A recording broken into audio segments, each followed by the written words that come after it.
Moi, je suis très heureux d'animer cet atelier parce qu'il y a une vingtaine d'années, j'étais aussi exposant dans plusieurs entreprises qui sont ici. Puis après, j'ai évolué vers un autre secteur qui est celui de la diplomatie linguistique en travaillant à l'Alliance française, donc un réseau de plus de 830 centres de formation linguistique dans le monde entier et qui s'imprègne en fait de toutes les innovations qui naissent souvent dans le milieu des EdTech. Donc, parfois, des alliances tentent de développer des applications. Je reviens d'Arabie Saoudite où ils ont monté une petite application pour les niveaux A0 de français. Mais nous n'avons pas encore réussi à égaler, malgré la puissance de feu de l'Alliance française, les applications comme Boussou, j'arrive à le dire. C'est un jeu avec vos partenaires, vos clients, non? Ça crée du lien. C'est une bonne façon de commencer. Voilà, super. C'est bien pour démarrer une conversation. Alors, je vais vous laisser présenter vos partenaires, vos clients. On a vraiment beaucoup de chance parce que c'est ça qui est chouette en fait dans un salon, c'est d'avoir des témoignages. Et après, vous allez voir comment Bouzou fonctionne et a fonctionné pour bâtir certainement des relations de long terme et puis pour aider Aircall, Alstom et les Galeries Lafayette à créer du business. Merci beaucoup. À toi. Merci pour l'introduction. Est-ce que tout le monde peut m'entendre bien? Oui, ok, parfaitement. Bienvenue, bonjour à tous et merci d'être venus à ce panel client. Aujourd'hui, on a envie un petit peu de vous raconter le rôle que joue l'apprentissage des langues étrangères dans le développement des employés, mais aussi de la performance de l'entreprise et des équipes en général. Peut-être une très brève introduction d'abord pour commencer. Je me présente, je suis Raphaël Dornard, je suis le directeur produit de Boussou for Business. Pour ceux qui ne connaissent pas, très rapidement, on a une solution d'apprentissage en ligne de langue étrangère, solution qui vraiment est très complète et essaie en fait de s'adapter aux contraintes de flexibilité des employés. Donc ça va de l'application self-service aux cours privés et en groupe avec des professeurs tout autour du monde pour vraiment s'adapter aux différentes contraintes de temps. L'idée un petit peu aujourd'hui, c'est vraiment de voir avec nos partenaires ici des exemples de la réalité sur comment on utilise l'apprentissage des langues pour impacter la productivité, la gestion des talents, la communication à échelle globale, ou même tout simplement, on parlait juste avant de rétention ou d'attraction des talents. Donc, on a 3 belles entreprises et leurs représentants aujourd'hui avec nous. Je vais les laisser se présenter. Peut-être d'abord Bettina Chou de Aircall. Bonjour à tous, ravie d'être parmi vous aujourd'hui. Donc, je suis Bettina. Je suis chez Aircall depuis près de 3 ans, maintenant un petit peu moins de 3 ans, et, en tant que L&D coordinator. Et l'une de mes missions, justement, c'est de développer nos collaborateurs de développer nos collaborateurs tout simplement, et parmi ça, donc avec les formations en langue, puisqu'on est une entreprise internationale implantée dans 6 pays. Enfin, on a 6 bureaux. Merci beaucoup. Bonjour à toutes et à tous, je suis Mathieu Pugnetti. Je suis Digital Learning Manager aux Galeries Lafayette depuis 2017. Et comme Bettina, notre rôle aussi, c'est de développer la formation auprès de tous les collaborateurs et plus spécifiquement formation en ligne pour ma part aux Galeries Lafayette. Bonjour, j'ai l'impression que ça ne fonctionne pas là. Est-ce que vous m'entendez? Ah si, ça marche mieux comme ça, effectivement, merci. Merci Raphaël. Donc je suis directeur de la formation du groupe Alstom depuis 2016. Alstom, c'est le leader mondial de la mobilité durable et intelligente avec des trains autonomes, des métros autonomes, mais je pense que vous connaissez bien les produits. Vous êtes peut-être venu jusqu'ici en TGV ou sans doute avez-vous pris le métro. Donc sans doute dans un équipement, un matériel roulant Alstom. Mais ce n'est pas que ça, Alstom, c'est aussi des infrastructures ferroviaires, c'est des systèmes de signalisation. Et aujourd'hui, comme je le disais, 80 000 collaborateurs dans 63 pays différents. Ce qui est devenu une société très internationale aujourd'hui. Bon, merci à vous 3 d'être venus. Et, on en parlait, ce qui est vraiment génial, en fait, c'est que chacun a un petit peu ses propres objectifs et ses challenges différents. Et j'ai envie un petit peu de commencer par ça, pour que tout le monde ait un petit peu l'idée de pourquoi. Pourquoi vous avez décidé de mettre en place un système d'apprentissage de langue. Il y a des raisons spécifiques, des choix stratégiques de l'entreprise. Est-ce que vous pouvez nous donner un petit peu de contexte?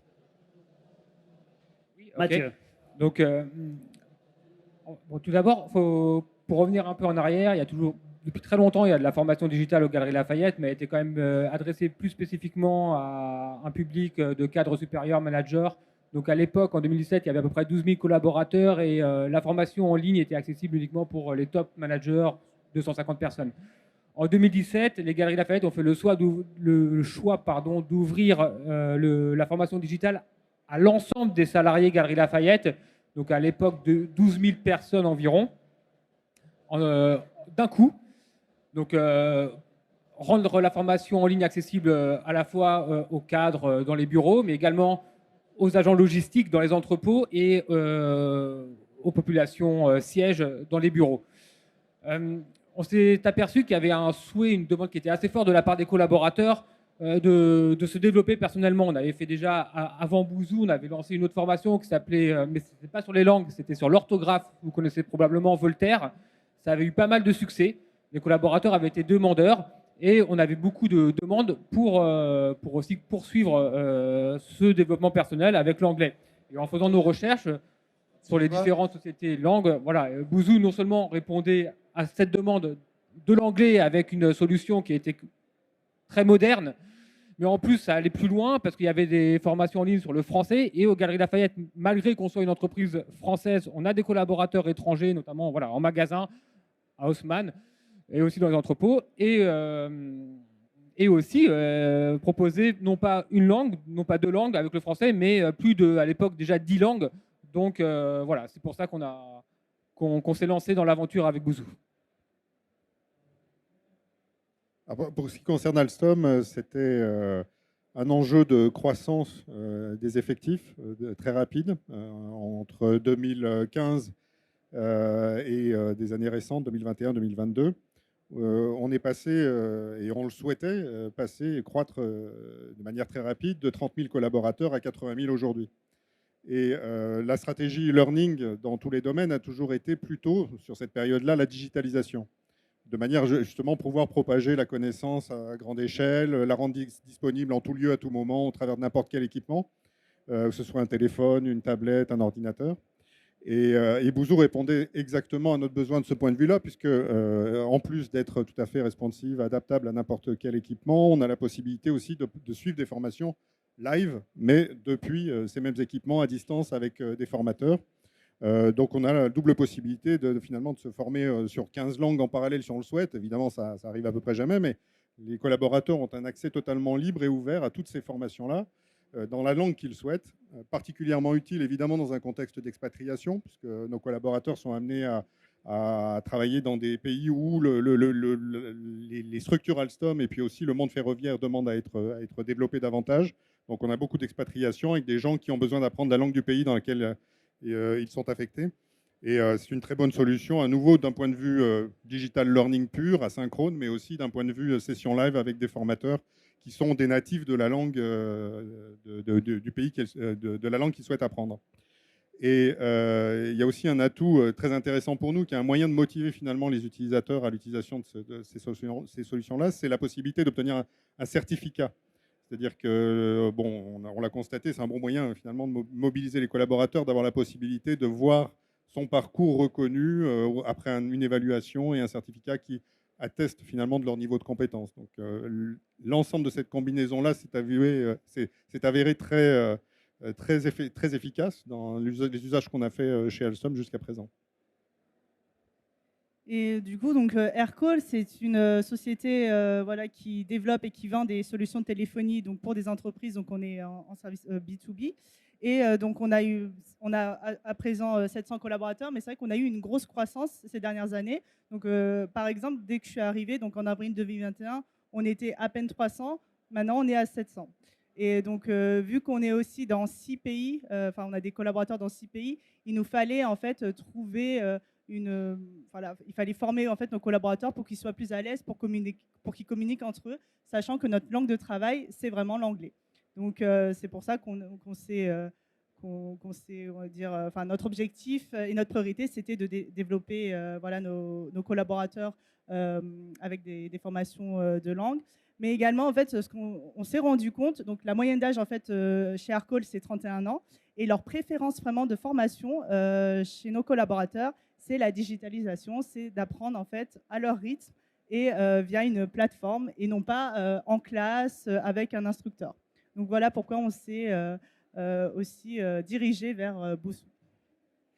Merci pour le contexte pour tout le monde. Je pense qu'il y a 3 grands sujets clés qu'on aimerait aborder aujourd'hui qui sont en gros des exemples, c'est ce qui nous paraît le plus intéressant, vraiment des exemples de comment on peut développer des employés via l'apprentissage des langues et surtout comment ça impacte, ou on a envie que ça impacte le business et les ventes.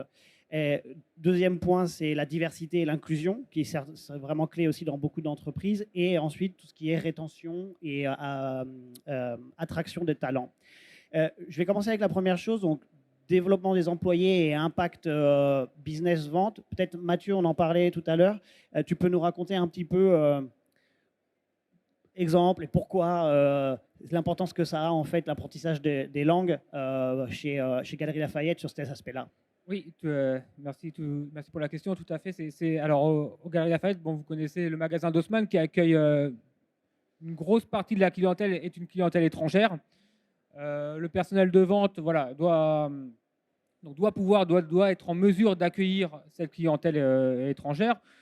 Et c'est vrai que bon, là, vous connaissez le sujet, alors qu'il reste flou. On en a parlé un peu tout à l'heure. C'est un sujet. Voilà, en réalité, personne ne sait exactement comment va se passer les JO à Paris en 2024. C'est un peu le flou, en tout cas, côté grand magasin. Mais les Galeries Lafayette doivent être en mesure, en tout cas, d'accueillir la clientèle. Et pour ça, Boozoo a une offre qui est English for Retail, qui est vraiment spécifique à l'anglais magasin. Donc, avec des questions très concrètes. C'est pouvez-vous m'indiquer les caisses? Quelle taille souhaitez-vous? Donc, ce sont vraiment des questions qui nous correspondent parfaitement et qui sont, pour le coup, très bien adaptées pour le personnel de vente. Donc ça, c'est un premier objectif. Après, il y a aussi même si on est une société française, on travaille avec des prestataires basés soit à l'étranger, en Angleterre ou aux États-Unis. Et donc, il y a quand même un besoin qui est assez fort pour ce personnel de communiquer en anglais. Donc voilà les enjeux côté business. Donc vraiment, ce côté vente, c'est d'être en mesure d'accueillir et de répondre à la clientèle étrangère. Voilà. Merci. Franck, peut-être un aspect un peu différent? Oui, alors l'anglais, évidemment, c'est un point commun parce que à partir du moment où on communique avec des étrangers, l'anglais est le point de référence. Et ça, c'est vrai au sein de nos échanges à l'intérieur de l'entreprise, c'est vrai avec les relations avec les clients, mais donc la consommation, enfin le besoin numéro 1 du recours à ces formations, c'est évidemment pour l'anglais. En même temps, c'est la langue de communication de l'entreprise elle-même. À partir du moment où une entreprise est internationale, elle a besoin évidemment de communiquer entre les pays et évidemment, il faut être à l'aise avec l'anglais. Et on ne peut pas le décréter malheureusement, c'est-à-dire qu'on a beau dire c'est la langue de l'entreprise, il se trouve que la plupart des gens dans l'entreprise, à part le cas de ceux pour qui c'est la langue maternelle, ont quand même des difficultés à s'exprimer en anglais, à comprendre l'anglais. Et je me rappelle d'une époque où on disait tous les cadres de toute façon savent parler anglais. C'était presque une pétition de principe dans l'entreprise. Et puis en fait, quand on organisait des formations en anglais, quand on organisait des réunions en anglais, on s'apercevait très vite que la plupart des gens n'étaient pas à l'aise. Donc c'est quelque chose qui revient systématiquement dans les plans de formation partout dans le monde, le besoin de se développer en anglais. Mais c'est évidemment pas le seul besoin et on retrouve aussi tous ceux qu'on expatrie, qu'on envoie dans différents pays du monde pour développer nos activités, pour travailler de manière efficace avec les clients localement. Et là, inutile de dire qu'évidemment, quand vous parlez la langue de la personne avec laquelle vous voulez commercer, ça facilite les choses. Donc c'est un enjeu important aussi dans ce registre-là. Et l'étendue de l'offre qui existe aujourd'hui est très riche. Ça nous permet d'adresser un grand nombre de langues. Et ce qu'on a particulièrement apprécié chez Alstom en travaillant avec Boozoo, c'est que même quand les langues ne sont pas disponibles dans le catalogue d'offres originales, on va quand même nous trouver des solutions avec des formateurs dans des langues qui ne sont pas disponibles pour le moment, mais pour organiser des formations live avec des experts de ces langues-là et accélérer l'apprentissage pour les expatriés typiquement. Merci. Peut-être sujet suivant, à moins que vous vouliez rajouter quelque chose sur la partie développement des employés ou on va passer d'accord à diversité et inclusion, que je sais c'est un sujet très important pour pour Aircall. Et Bettina, est-ce que vous pouvez nous raconter un petit peu pourquoi c'est un sujet important et le genre de feedback des employés que vous avez reçus là-dessus et le rôle que ça joue dans l'onboarding, tout ça pour comprendre un petit peu vraiment, avoir des exemples du terrain. Donc, comme je vous l'avais dit, c'est vrai que l'anglais, c'est notre langue de travail, mais aussi on recrute en fait des collaborateurs qui viennent des fois exprès en fait pour travailler chez nous dans un pays, par exemple en France. Et donc quelqu'un qui ne sait pas du tout parler français et qui arrive en France, c'est assez compliqué. Donc, on accompagne vraiment en fait nos collaborateurs dans cette intégration en fait au quotidien aussi, et pas seulement au sein de l'entreprise, mais aussi dans leur vie quotidienne, juste comment aller chercher et acheter sa baguette de pain, tout simplement quelque chose qui nous paraît finalement assez facile et pour quelqu'un qui est étranger et qui ne parle pas du tout français, assez compliqué. Donc effectivement, j'ai beaucoup d'exemples dans notre entreprise qui nous dit en fait oui, on facilite vraiment leur inclusion, leur inclusion, oui, c'est ça. Ne me demandez pas, ça fait 10 ans que je ne Leur travaille plus en intégration. France, je ne sais plus parler français. Donc. Leur intégration en France, mais même pas que, vu que Bouzou aussi propose des cours en espagnol, on a aussi un bureau à Madrid et vu que là-bas on a aussi des besoins en fait de collaborateurs sur la partie engineering et tech, donc c'est ça aussi qui nous permet d'attirer finalement les collaborateurs à travailler dans un de nos pays, donc et spécifiquement en France et en Espagne. Et vous, Franck, sur la partie aussi diversité et inclusion, est-ce que vous pouvez nous en dire un petit peu plus par rapport au cas d'usage, les objectifs d'Alstom et les exemples encore d'employés qui vous ont raconté des choses? Oui, alors c'est souvent le parcours, j'allais dire, du talent ordinaire dans l'entreprise. C'est-à-dire, en fait, on repère des gens qui sont particulièrement performants, qui ont un fort potentiel dans certains pays où on cherche à développer notre activité, outre le fait d'envoyer des Français, des Européens en Asie, aux États-Unis et ailleurs. C'est aussi beaucoup faire venir en France, en headquarters, des gens qui viennent d'autres pays. Et c'est une étape importante dans leur parcours de carrière. Et c'est une opportunité pour eux aussi de se développer en français, qui est pour eux une langue étrangère. Et dans ce registre aussi, finalement, on peut mettre des solutions à leur disposition. Mais ça, en général, ça ne marche pas. C'est-à-dire que vous avez quelqu'un qui vient d'Inde, par exemple, qui travaille dans le quartier général de l'entreprise à Paris et qui, en fait, est quotidiennement amené à parler en anglais. Parce qu'en fait, personne ne va le forcer à parler français. Tout le monde va essayer plutôt de faciliter son intégration dans les équipes et du coup s'adresser à lui ou elle dans sa langue, typiquement l'anglais. Et donc, c'est un effort encore supplémentaire pour ces personnes-là d'apprendre le français. Et ce qu'on trouve rarement dans des solutions de formation, en particulier dans des solutions de formation digitale asynchrone où on doit se former en ligne, c'est un moyen d'interagir, un moyen d'avoir une relation humaine finalement avec quelqu'un dans le cadre de sa formation. Et ce qu'on a particulièrement apprécié aussi avec Bouzou, c'est qu'au-delà de la possibilité de formation live à distance avec un formateur, c'est qu'en fait, on est constamment sollicité, stimulé par d'autres utilisateurs avec qui on partage des exercices, on se fait corriger par quelqu'un qui est de la langue qu'on cherche à apprendre, et ça contribue à créer une émulation et un intérêt pour se former et y retourner, ce qu'on trouve malheureusement pas forcément sur le lieu de son travail, même si c'est dans un pays étranger. Ouais, je pense que c'est l'histoire de beaucoup de personnes d'arriver et de parler anglais et de finalement jamais savoir commander sa baguette. Parce qu'on veut être sympa avec eux, mais au final, on ne leur rend pas toujours un service sur le long terme. Je ne sais pas, Mathieu, si tu veux ajouter quelque chose sur ce sujet par rapport à Galeries Lafayette, ou tu préfères peut-être passer sur plus la partie rétention. Ouais, ça rejoint globalement ce qui vient d'être dit. Donc, non, c'est totalement en phase avec ce qui a été dit. Oui, j'insiste, c'est vrai que le côté communautaire de Bouzou est quand même très apprécié.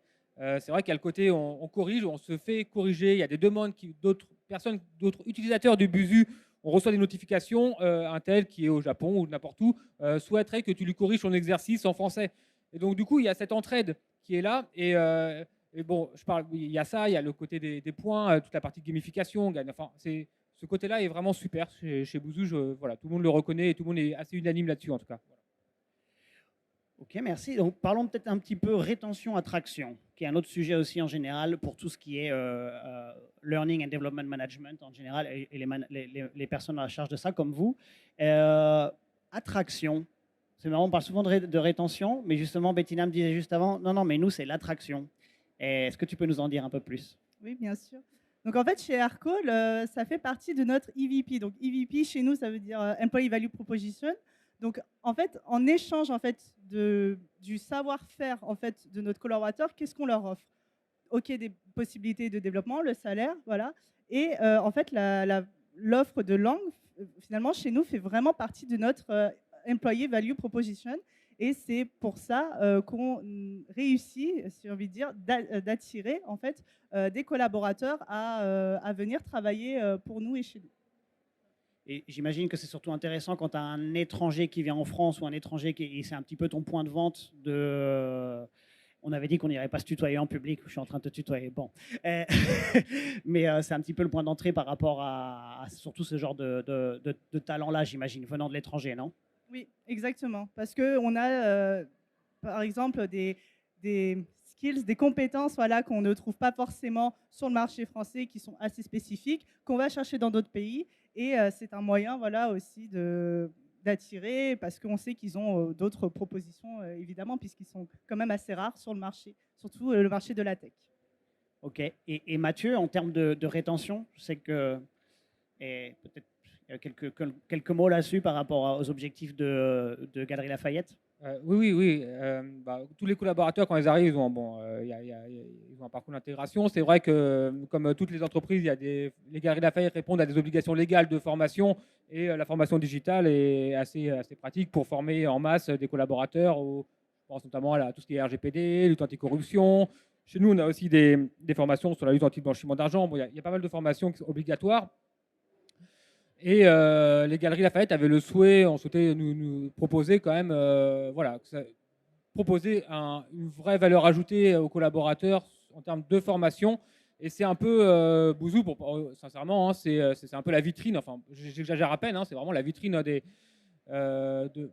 notre plateforme e-learning interne. C'est vraiment un cadeau que les Galeries Lafayette font à l'ensemble des collaborateurs. Parce que contrairement, oui, on a effectivement des enjeux business. Il y a des collaborateurs étrangers aux Galeries Lafayette qui souhaitent se développer, qui ont besoin de parler anglais. Il y a un côté business pour le personnel de vente. Mais en réalité, ce qu'on a constaté, c'est qu'il y a évidemment l'anglais, mais que beaucoup de personnes aussi souhaitent pour eux apprendre une langue étrangère parce qu'ils partent en vacances. Ils aiment le russe, ils aiment l'espagnol. Et donc, du coup, il y a quand même ce côté un peu perso qui sort du côté pro et qui est vraiment attractif pour les collaborateurs. Voilà. Ce qu'on voulait, c'est que la plateforme de formation digitale interne ne soit pas uniquement là pour répondre à des obligations légales qui sont assez barbantes sur la lutte anticorruption, encore une fois, et qu'il y ait un côté plaisir et que les gens souhaitent aller se former par eux-mêmes, notamment via à travers les langues. Voilà, et c'est plutôt bien réussi parce que c'est ce qu'on m'appelle, c'est vraiment, il y a vraiment une attractivité. Les gens vont se connecter et retournent se connecter. Alors qu'en général, quand il y a des formations, ils la font, ils ont 100%, ils passent à autre chose, ils n'y retournent pas. Alors que là, on arrive les gens retournent se former et voilà. Donc en termes d'attractivité, c'est un vrai plus. Voilà. C'est sûr, je pense que c'est important pour nous tous ici, ce côté engagement des utilisateurs finaux et efficacité. Je pense que c'est un peu notre boussole stratégique à tous, j'ai envie de dire.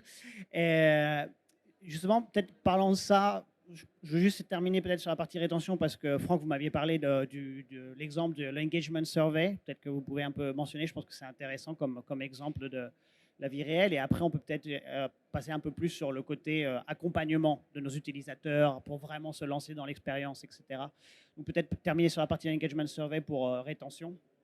Oui, effectivement. Alors, il y a un sujet qu'on traite chaque année, c'est la mesure de l'engagement des collaborateurs, leur motivation. C'est quelque chose qui est suivi par la direction RH.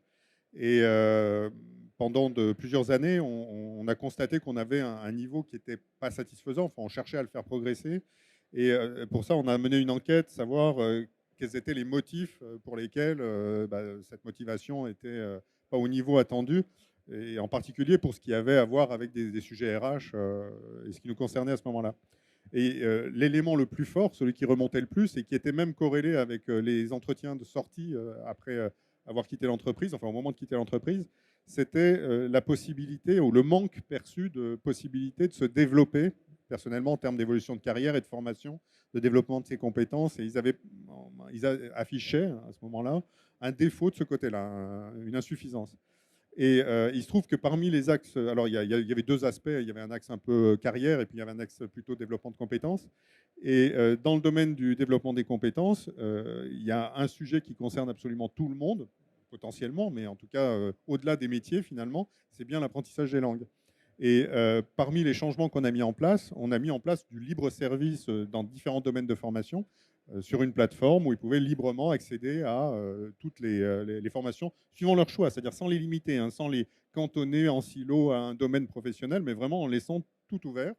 Et ce qu'on a constaté les années suivantes, c'est qu'on a progressé en l'espace de 2 ans de 9 points. Alors à l'époque, c'était 58 d'engagement, de satisfaction finalement par rapport au progrès professionnel et à l'apprentissage.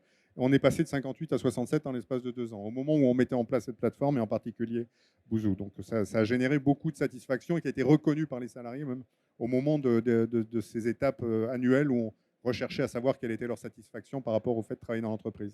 Non, puis je pense que c'est génial pour vous aussi de montrer en fait l'impact que vous avez à l'intérieur de l'entreprise, parce qu'au final, recruter un nouveau talent versus garder quelqu'un qui est déjà bon, qui fonctionne, qui a le contexte, c'est vraiment pas rentable. Donc je pense que c'est vraiment top.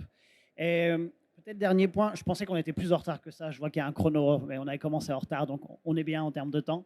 Et, on laissera un petit peu d'espace pour les questions juste après. Et on parlait de ça, de l'engagement, de comment c'est un peu notre boussole stratégique à tous. Moi, j'aimerais juste que vous nous racontiez un petit peu comment.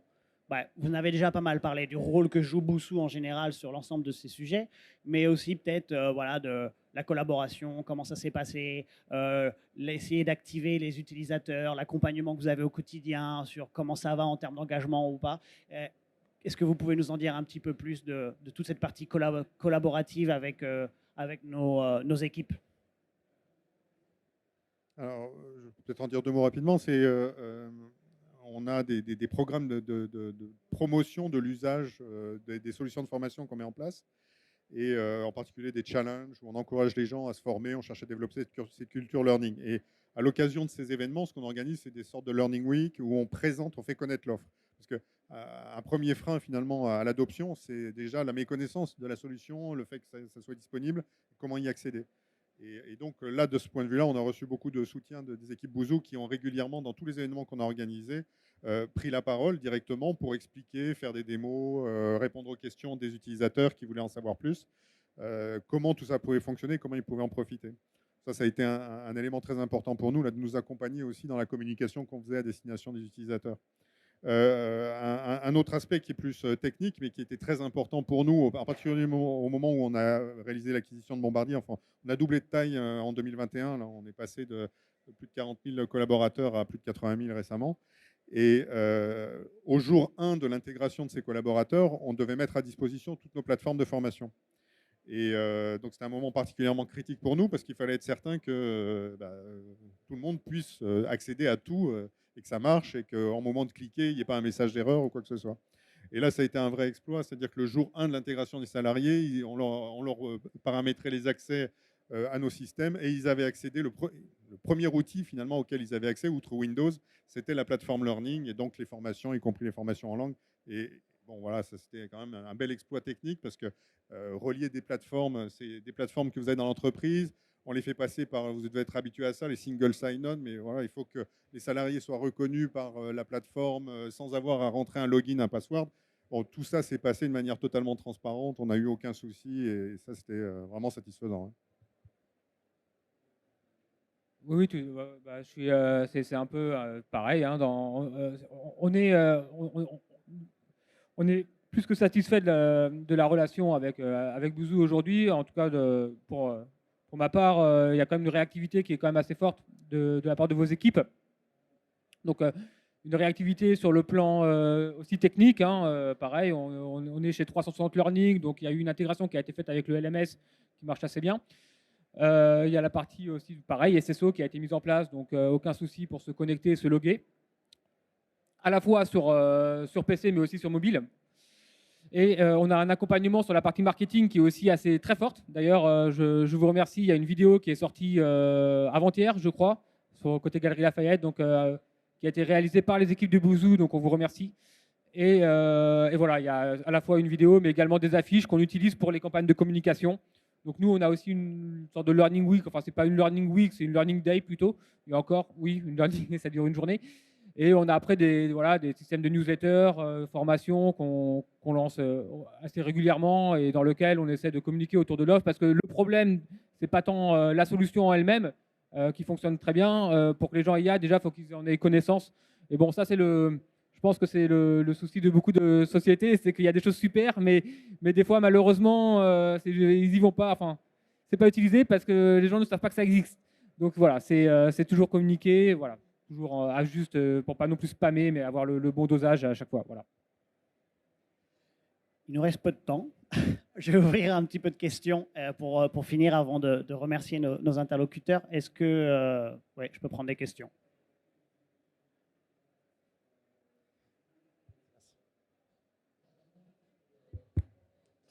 Vous vous présentez? Présente-toi.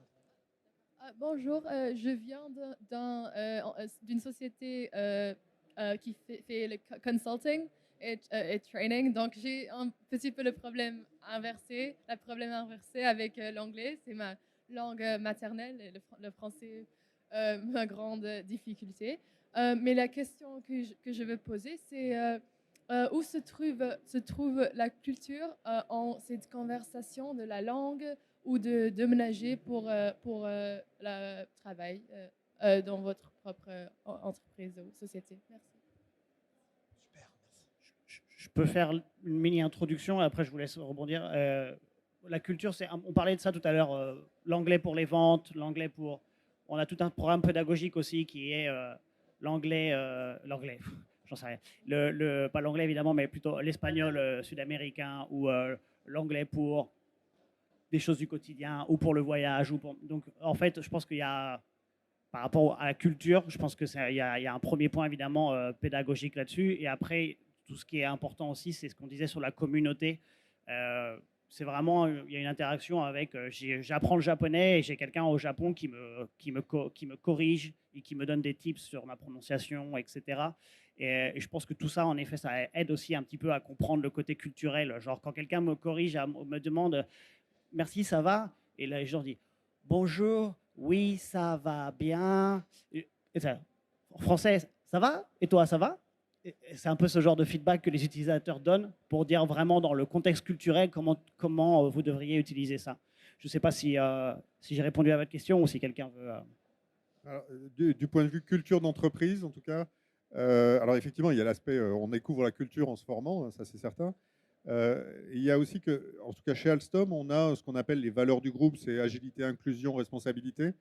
Et dans le volet inclusion, on est très attentif à ce que les gens soient à l'aise, justement sur des dimensions linguistiques. Mais ça se traduit principalement par la communication écrite, d'abord. C'est-à-dire qu'on s'efforce de partager de l'information qui soit dans la langue natale de la personne qui reçoit l'information. Donc nos efforts sont plutôt tournés vers ce genre de démarche au titre de la culture de l'entreprise. Donc voilà, ouais, c'est surtout de cette manière-là qu'on... Ah oui, il y a aussi peut-être une chose sur laquelle il faut insister, mais c'est presque plutôt du conseil finalement aux expatriés et qui cherchent à apprendre une langue locale, c'est qu'il faut vraiment faire l'effort soi-même d'inciter les autres à vous corriger, parce que par respect, ils ne vont pas le faire. Ils vont toujours vous dire que vous parlez très bien, et d'ailleurs c'est vrai dans votre cas pour le coup, mais si vous ne les incitez pas à constamment vous corriger, sans arrêt leur dire est-ce que c'était correct ce que j'ai dit, comment est-ce que j'aurais dû le dire pour que ce soit mieux, etc., naturellement, ils ne vont pas le faire. Donc c'est vraiment, finalement, malheureusement, encore un effort supplémentaire pour celui qui doit apprendre une langue nouvelle. On va prendre une autre question, s'il vous plaît. Ah, j'arrive, je cours. Merci. Hop, c'est parti. Hop, hop, hop, hop. Oh, oui. Ça va. Présente-toi. Merci. Bonjour. J'avais juste une petite question. C'était par rapport au au taux d'engagement, en fait, connaître un petit peu les taux d'engagement, parce que c'est vrai que se lancer dans la formation en langue, c'est toujours super au début. Et puis, sur la durée, comment vous arrivez à fidéliser les gens? Comment est-ce que vous faites des challenges, des petites choses, ou est-ce qu'ils ont des objectifs personnels à atteindre pour qu'ils continuent justement à suivre ces formations sur la durée? Tu travailles chez qui? Tu travailles chez qui? Plutôt les d'accord, super. Juste pour moi. Donc, par exemple, chez Aircall, et c'est vrai qu'on est très bien accompagné par Bouzou sur ça, c'est qu'on fait en fait des challenges mensuels en fait, et en fait on a aussi un canal de communication commun avec Bouzou et nos collaborateurs où on met voilà, le top 3 en fait des collaborateurs qui ont le plus performé ce mois-ci sur Bouzou. Et en fait, qui est aussi meilleur ambassadeur finalement de la formation que les collaborateurs eux-mêmes. Donc, c'est aussi très important qu'ils communiquent entre eux, qu'ils s'identifient aussi entre eux. Voilà, j'ai telle personne dans l'autre équipe qui fait aussi cette formation, va lui parler un peu pour savoir en fait quelles sont aussi ses opinions voilà, sur Bouzou. Et ça fonctionne très bien. Voilà. Juste pour ajouter quelque chose par rapport à ça, on a de notre côté ce qu'on appelle un... Alors d'abord, sur les 80 000 collaborateurs, aujourd'hui, on a 20 000 chaque année qui se forment sur Bouzou en langue.